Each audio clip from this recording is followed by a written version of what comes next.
Episode 28, 8 tips to help your kids survive an active shooter, active attacker situation.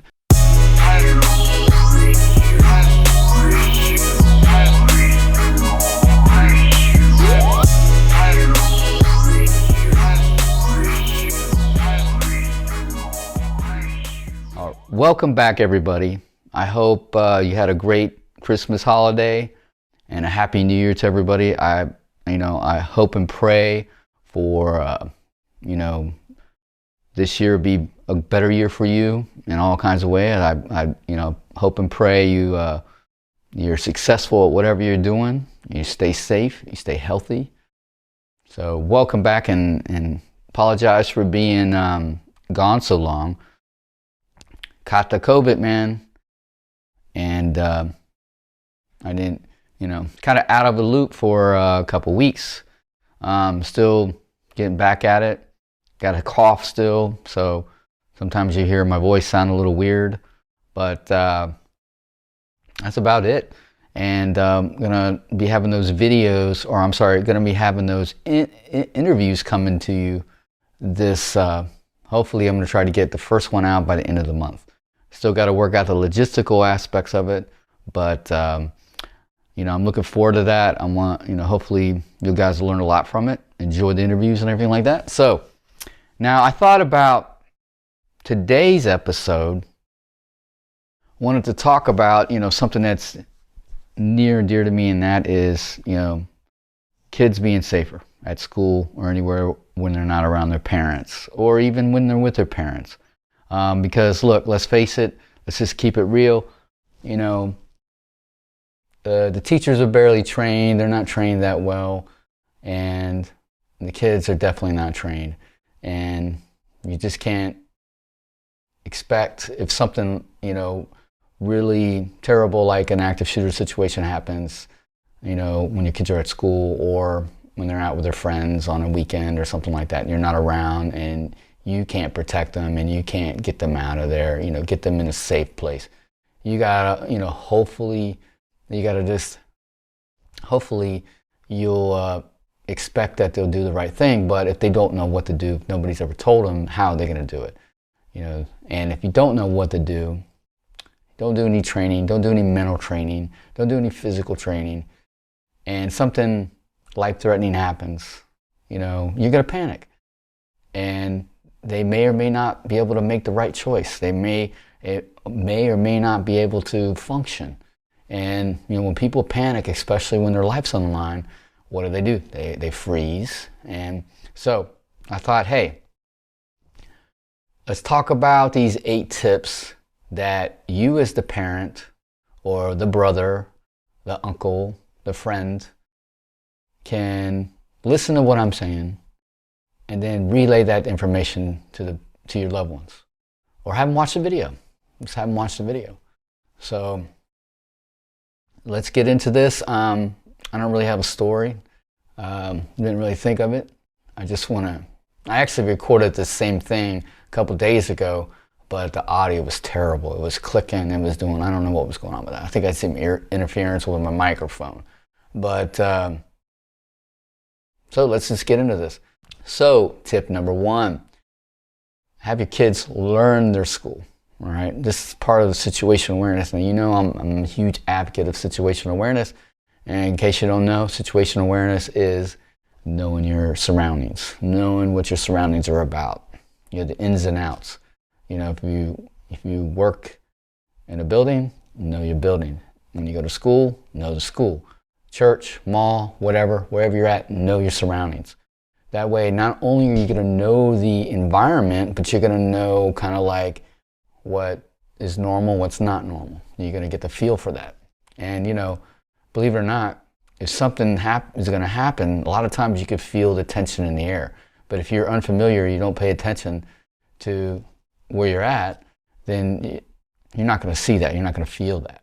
So situational awareness, like I said before, situational awareness and observational awareness are 2 of the most important skill sets that you need to develop, learn, and practice to help you stay safer and be more prepared to react to something properly and to survive a traumatic situation, all right, especially something like an active shooter.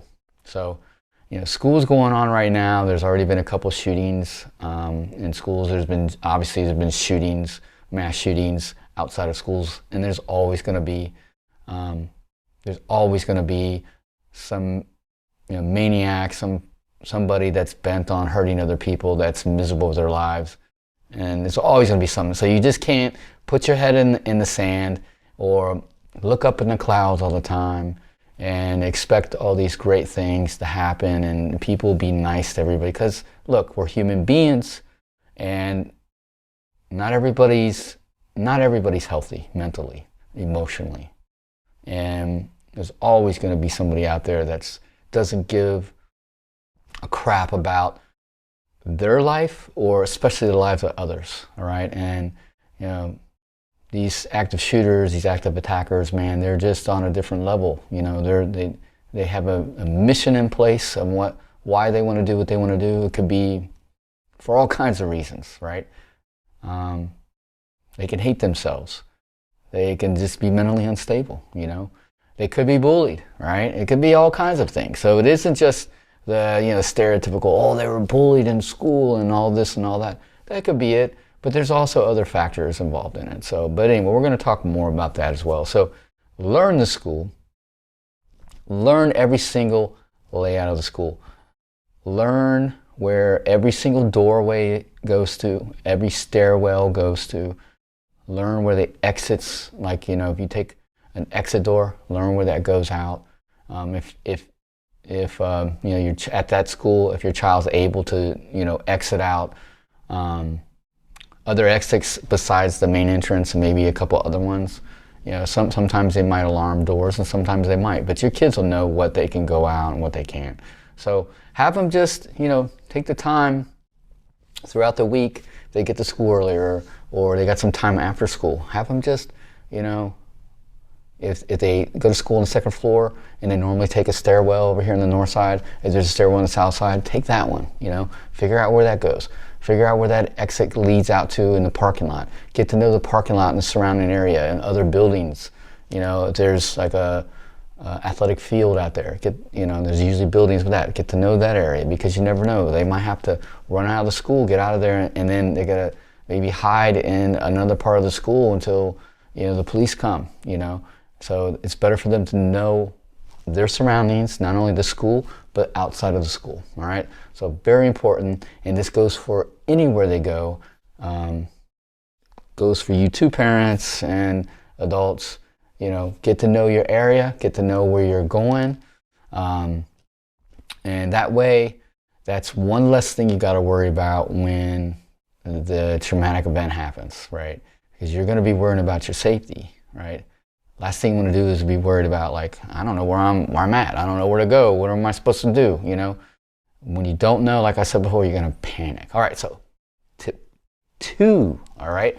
Pay attention to the fellow students. Now, this goes right along with the observational awareness, right? This goes for, you adults, pay attention to your coworkers. Pay attention to, members of your church or people in your church in general. Pay attention to people coming in and out of there, there might be a stranger you've never seen before and he's acting weird. Pay attention to that. Pay attention to just people around you in general, right?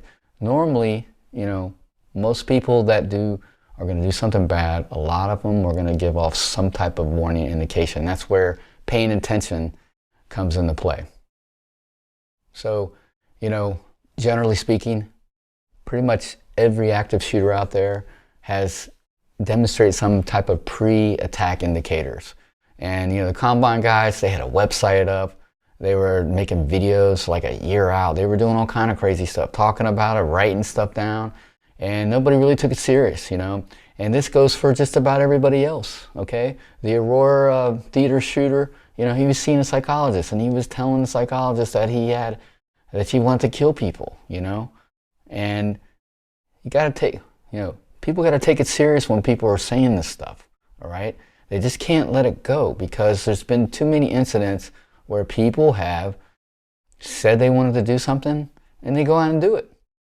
So pay attention to the pre-attack indicators. Listen to what people are saying. Listen to what those fellow students are saying. If there's a guy that your kid knows that's bullied all the time, or just an outsider, stays to himself, gets picked on a lot, and he's upset, and he's, talking about wanting to hurt the people that hurt him, or just in general, he hates people, the world, and he just wants to burn the world down, burn the planet down, burn the school down, kill as many people. If somebody's saying that, pay attention to that. Okay, if somebody's writing stuff down, got a hit list, okay? If they're writing a hit list down and they got names on it, that's another warning clue, because that happens all the time too. I mean, they catch people all the time. These killers do this, do these hit lists all the time. So watch for the body language clues. Somebody nervous, they sweating a lot, they wearing jackets when it's warm out, because maybe they're hiding weapons, okay? Or they, pacing back and forth, they're nervous, they're looking around a lot, and are they acting in a manner that you're not normally used to seeing them act? Like they're normally a calm, cool, collective person, or whenever you see them passing, they're always acting in one way, but now you're seeing them act in a totally different kind of persona. Pay attention to that. Those are indicators, So, and if you're looking at somebody and not only are they acting out a certain way with their body language, look on their person. Look for areas where they might be hiding weapons, right? Waistband area, if they have a jacket on, there could be weapons in the pockets. They can have weapons in their book bags. Are they carrying their book bag a little different? Maybe they're kind of a little more careful with it because they got a little gun in there, Is there unnatural looking bulges in their waistband area, that maybe you can see an imprinting of a gun or a knife or something like that? Pay attention to that, but also pay attention to these, right? Pay attention to the hands, where they at all times. And at least, because, the hands can, kill you with, punching, grabbing, but they also hold the weapons. So the hands are the dangerous things. Now, if your child sees something like this, have them say something. Maybe come to you first. Or if it's something that's really extremely noticeable at that point, or it's looks like something's going to happen, have them say something right away to a teacher. All right. They don't have to do it right there in front of the teacher, right in front of everybody, but they can pull the teacher aside, or meet a teacher after class, something. Have your kid tell somebody, all right? Tell you, then you go out and you call the principal up and say, hey, my son or daughter, they saw this, they saw so-and-so do this, blah, blah, blah, and see what they say. But at bare minimum, okay, at bare minimum, at least your child will know to look out for that person. So if they don't do anything in the school, nobody does anything, right? And that's happened, right? How many times have we seen that where nobody does anything? At least your child will know to look out for that person, look out for anything that might happen, right? Or that's getting ready to brew, the evolution of that person's behavior as, getting darker and darker. At least have them focus in and pay attention to that person or anybody that person hangs out with. Because, when you deal with active shooters, I always tell people, look, man, always expect, multiple people. If you expect other shooters involved, it's going to help you be able to react better and, have a different type of plan that's going to make you more prepared to adjust for things. If you only are focusing on one person, somebody that you hear in the back, a couple, classes down at the end of the hallway, you hear gunshots, and you try to run in an opposite direction and you expect nobody else, but what if his buddy's out there waiting, like the Columbine cats? What if they're waiting to attack you? Because they know people are going to run, they're going to run blindly out, So always expect, other attackers. So make sure, if your friend or if you see a coworker or whatever, and they're acting a certain way, but they hang out with another person, maybe they kind of both act the same way, put that on your radar, okay? At least your child will know, at least you will know what's going on. So same applies to you. If, you're at work and you see somebody acting up, let somebody know about it. Let your friends know about it. Tell your, you know, your kids. Have them tell their friends about it. Say, hey, so-and-so's been acting kind of crazy, talking about wanting to kill everybody. Stay away from that person. All right, so tip number 3. Have your child get familiar with the classroom and other spaces that he or she might use. Meaning the gym, the auditorium, the where they eat lunch at, okay, the cafeteria. Some schools, if you go to private school, they might combine the auditorium and cafeteria together, or even the gym and the cafeteria is all the same thing, right? So have them get familiar with, the layout, okay, where are the exits at, where are the doors, where is, if it's in the cafeteria or the auditorium, is there, a room that I can run in and close the door and lock it, or is there an exit to get out and back through the cafeteria? Normally, tell them this, that normally in a cafeteria situation where the kitchen's at, there's always an exit out the back behind the kitchen. This goes for restaurants and everything like that. So, or malls, same thing. You got stores, and then there's always an exit at the back of a store where they can get, so if something's happening, in the main part and you need to get out of there, all the sheep, all the other people are going to be running, in the main part of the building, school, hallway, whatever, but you can get out through the back exit, So get them familiar with that.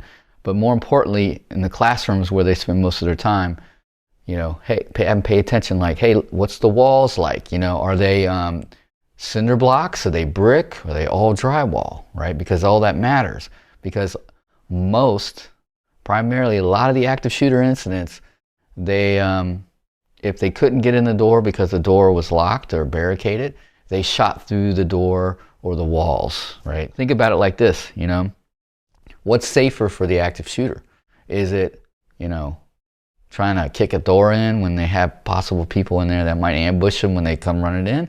Or is it just better to just shoot through the door or shoot through the wall, right?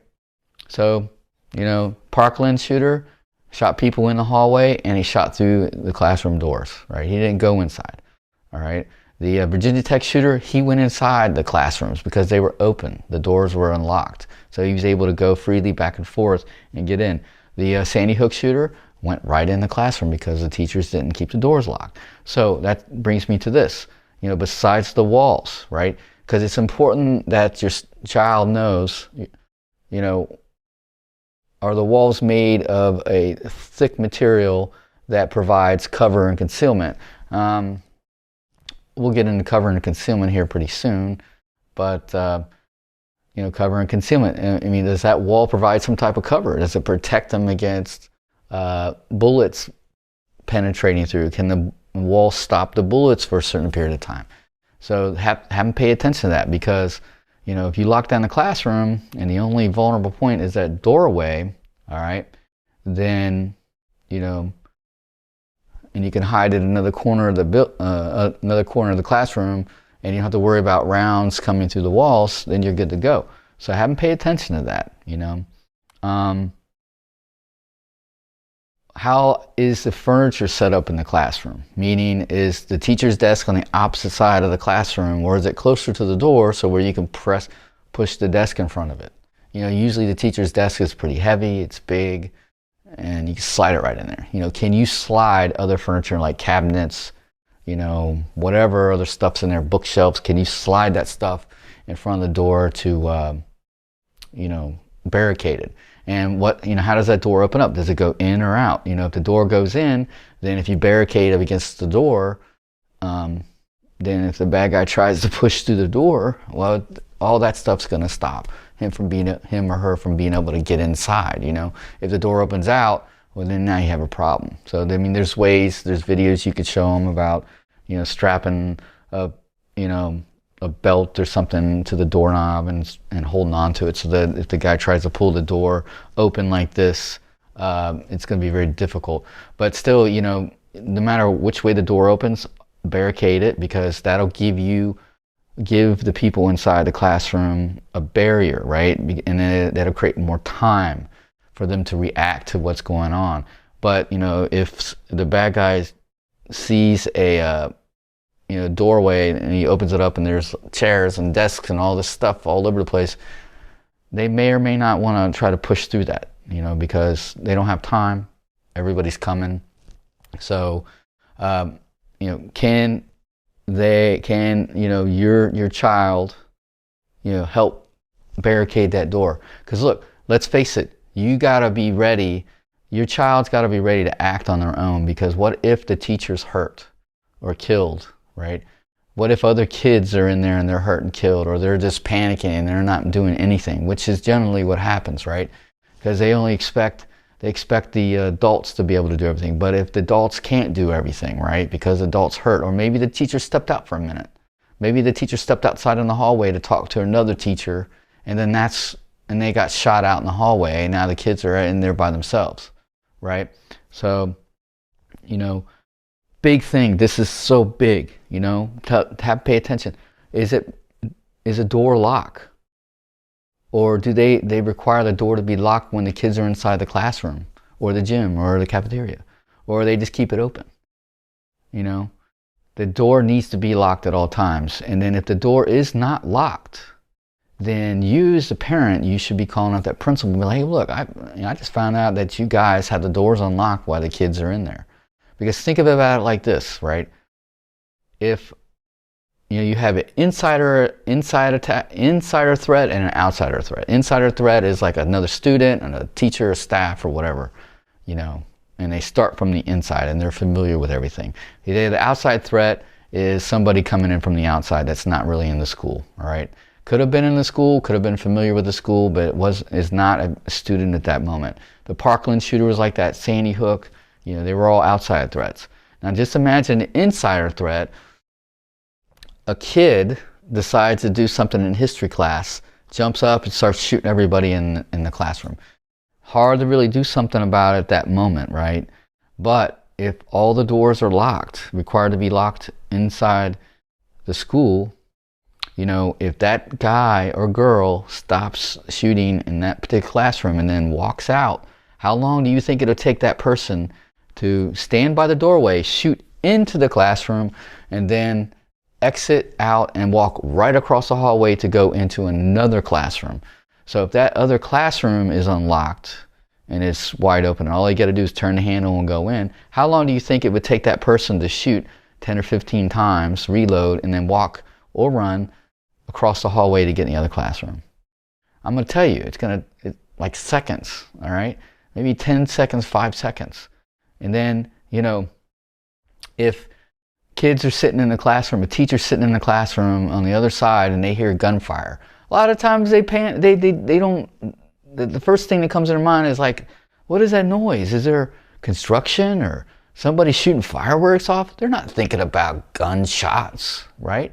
They're not thinking about that stuff. So it takes them a little bit of time for them to go, oh, wait a minute, there's gunfire, oh, lock the door, barricade the door. By that time, it's too late. But if you have that door already locked, if it's locked already, then guess what? That's a barrier. Remember, there hasn't been very many incidents, maybe hardly any, if not, where somebody's tried to physically kick a door and that's locked to try to get somebody in there. Okay? Because they don't have time. Once that incident starts, they literally have minutes before the police arrive. And most of the time, the active shooter kills himself before the police come, right? The police usually get there too late. Sometimes, maybe they might be able to stop the shooter, but, that doesn't happen, statistically speaking. So, are those doors locked? If they're not locked, you need to be on the phone complaining to the principal. And let me tell you something. I've heard so many stupid excuses from the teachers and principals. Well, it's very disruptive, to have to unlock the door if somebody's knocking or coming back from the bathroom, or if somebody wants to go. No, look, hey, if a teacher can't sit there and walk and talk and teach a class at the same time while they're walking to go unlock the door to allow a student back in the classroom or to see a visitor or whatever, then they shouldn't be teaching. I can do that. Once you learn your material, you can sit there and walk and talk and do multiple things while you're keeping your concentration. That's BS, and don't listen to it. It's lazy. It's an excuse for them to not do that, okay? I don't care if a lock on the door makes it maybe, appear to, to be like a jail. No, forget that. This is your safety of your children, right? Be on the phone. Don't listen to the excuses, okay? Because they're all BS. At minimum, if there's a student right next to the door, the teacher could say, "Hey, Johnny or Susie, hey, go let Stephen back into the class." All right? Don't listen to that crap. So they should be locking that door, right? That door should be locked, all right? All right, so this is another thing that your kids need to pay attention to. Excuse me, my voice. Is, what kind of intercom is in the classroom? Is it like the traditional old school mounted one on the wall where it's a push button, and then it goes right to the front office? Or is it on the teacher's desk and it's more of a phone where they can call? Now, obviously, the teacher's not going to sit there and tell the kids how to play around with the intercom.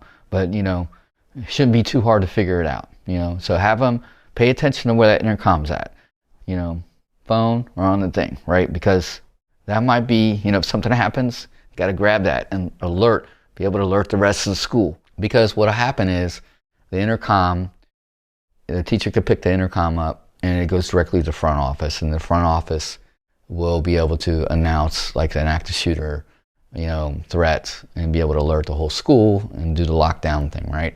Some intercoms, the student can actually, or the teacher can actually pick it up and, press a button and maybe do an all call, Some schools are like that, some aren't. So it's good to know, right? So pay attention, hey, where the intercom's located at, what type are they, and does the teacher carry radio?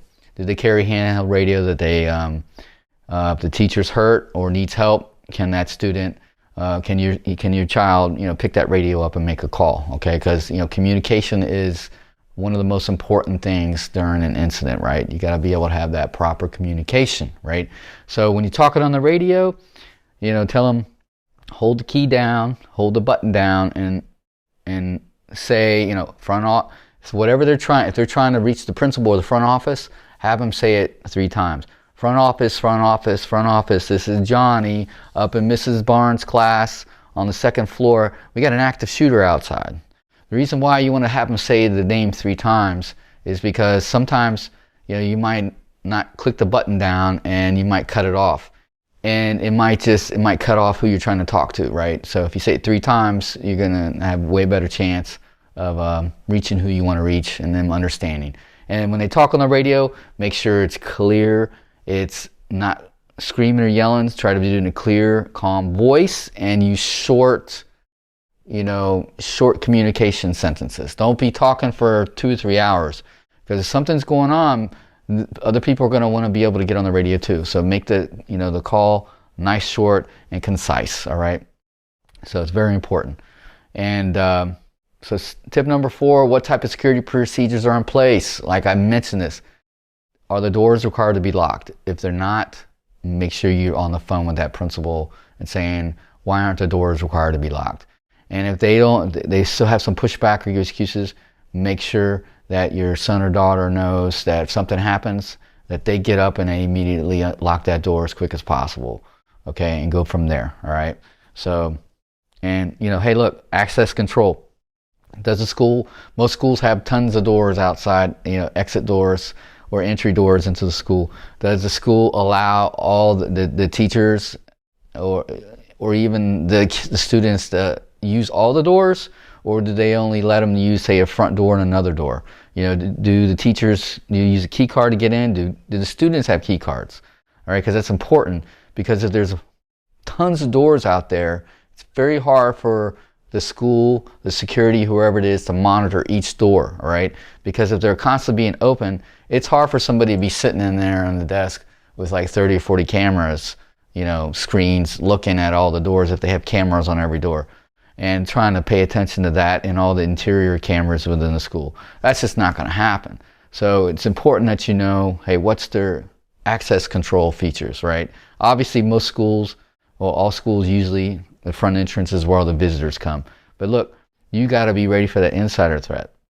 The other student, maybe 2 students are planning on attacking, and one of them goes into school, the other one is coming with the guns in the car.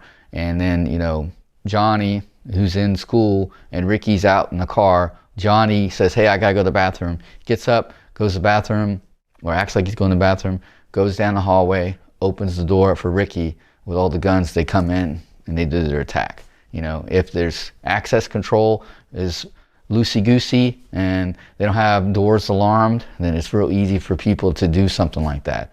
It's even easy just if they come in and break the window and open it up, because it's going to be, you know, very difficult for that person to see those cameras and to be able to pick that up right away. So once again, what type of security procedures are in place? Haven't paid attention to that. And, you know, hey, if they tell you, man, they're if they tell you, man, you know, mom, dad, hey, you know, we could use any door we want. Teachers use every door. So, you know, they have the key card. Then you might want to say something about that. You know, say, hey, you know, you think that's a good idea? How do you monitor all these doors? You have somebody watching it. All right, so tip number 5. Have a plan, okay? Have a plan in place. Meaning, have your kids do what ifs. You know, if they're in the cafeteria and something happens inside the cafeteria over here on this side or over here on that side, what are they gonna do? Or if they're in their classroom, if something happens, what are they gonna do?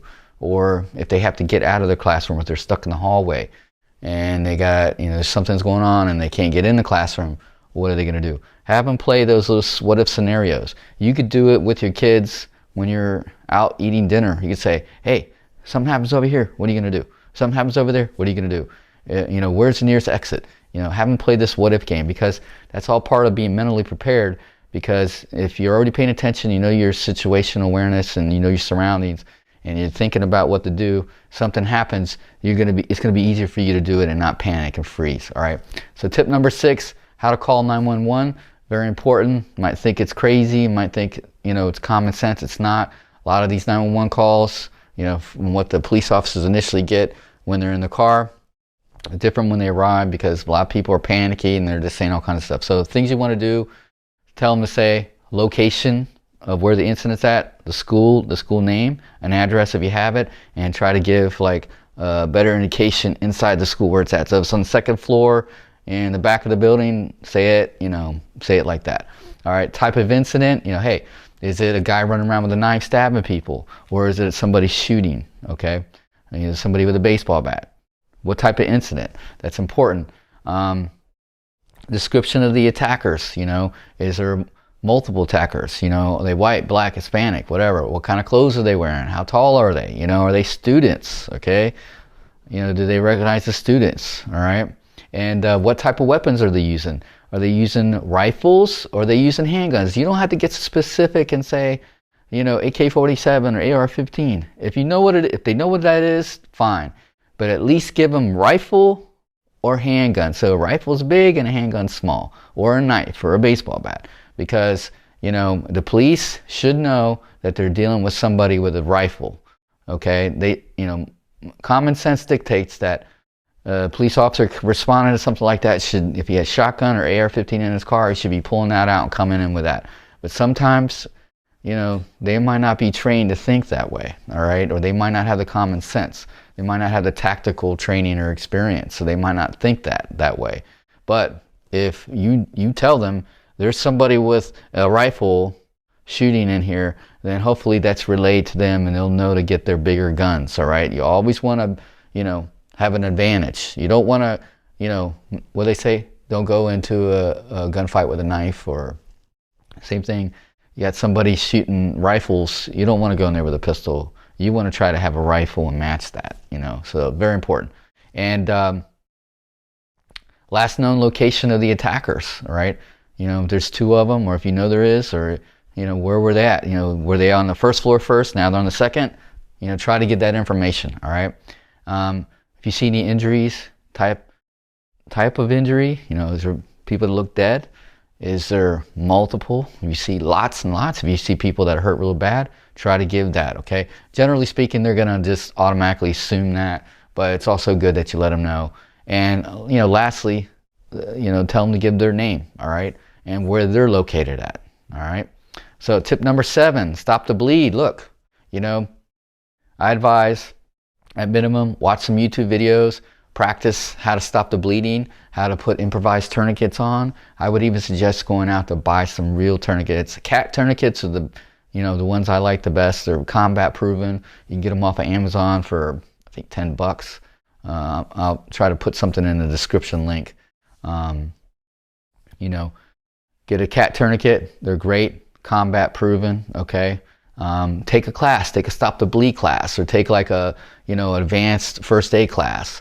Or if you know somebody that's a medic or a doctor or a nurse or something, have them teach your kids how to do it. But at bare minimum, like I said, get on YouTube and practice doing this stuff. Okay. The main thing is, if you start bleeding, put pressure on it. If there's an arterial injury, okay, they only have minutes. Okay, and paramedics are definitely not going to be able to get there in time, because in most places they're not going to allow the paramedics in until the scene secure. All right, so number 8, and I'm kind of rushing now because my camera's getting ready to go out of batteries. So number 8, how to use the environment around you if getting out of the building or moving through the hallway. So use the cover and concealment. So explain to them, cover is hiding behind something that can stop bullets. Okay, generally speaking, the bigger, the thicker, the harder it is, the better off you are. If you're, we already talked about the walls. If you're outside in the parking lot, the car engine block is the best place to get behind it. Make sure they're behind the engine block and their body's behind the tire well, okay, the tire itself. Rounds skip under the car, at least you might have some protection with the tire itself to help stop that. Concealment is basically just stuff to hide you from the view of the bad guy. And you could use concealment, hiding, to get to cover, all right? So it's very important. Don't blindly run down the hallways. Have a plan. Don't follow the herd. People are panicking and they're just going to run. Just don't do that. If you're running down the hallway and you get to like an intersection, another hallway, teach them how to pie around the corner, where they're just looking and they're only exposing a little bit of their body before they just run out and commit themselves. Because if there's multiple attackers, one could be waiting down at the end of the hallway, and as soon as the whole crowd's running, they start shooting down that hallway and hit your kids. So have them just use cover or concealment the best as possible. If there's garbage cans out in the hallway, or if you have a indent like for a doorway, they can get in, like covering behind the indent, so maybe the person can't see them down the hallway, or provide some type of protection if they start shooting down the hallways. Another thing is, don't run along the walls, right? Stay off the walls, because if somebody shoots, the rounds can skip down the walls. So if you're hugging the walls, rounds can skip and hit you, all right? So tell them not to hug the walls. All right, so if they get outside, use cars, like I said, engine blocks, trees, light poles, landscaping things as cover. Tell them also, be cognizant of being shot at from the school, from the windows. So if they have to hug the outside of the school wall, and get down low below the windows until they can get to where they need to go, that's good. Now remember, have them have a plan. Just don't blindly run out in the parking lot. Always be ready for secondary ambush. Maybe the bad guys, they have another guy waiting on the parking lot, and he's just waiting for everybody to run out the door and start shooting. And in some cases, they've actually planted explosives inside the cars, and they set it off when the kids come in. So, be aware of the cars. That's another video or another podcast where we could talk about, what to look for. But, they've had planted explosives inside cars, and when everybody comes running out, they can set it off, all right? And, sometimes they might have a plan where pull the fire alarm, and everybody comes out to congregate in their little areas, to take head counts and all that, and they can have a car bomb set up right there to blow it up, to have casualties and have an ambush waiting to start shooting people. They do that. Terrorists do that all the time, and bad guys will learn tactics from terrorists that are maybe doing something in another part of the world, and they do it over here, okay? And, Columbine guys had car bombs set up, so expect it. But anyway, look, once again, have them practice situational observational awareness. Have a plan. What are they doing in that school with the doors? And I'm telling you right now, if they don't require those doors to be locked, you need to be on the phone. You need to be questioning them like nothing, right? Figure out what their procedures are. They need to tell you that. And if they tell you something crazy, contact me. If you got any questions, go to the School of Preparedness, okay? Go to schoolofpreparedness.com, contact me, okay? If you got any questions, let me know, all right? Or, watching this on YouTube, put something in the comment section and I'll get a hold of you, okay? But look, thanks again for taking your time out to listen to me or watch this. And I hope this year goes great. I hope you guys are successful, healthy, and hope your kids are safe. And if you think this information can benefit somebody else, please pass it on. And please hit subscribe, hit like, and if you listen to this on iTunes, please leave me a review, all right? I'd really appreciate that. It could be just one word, all right? I appreciate it.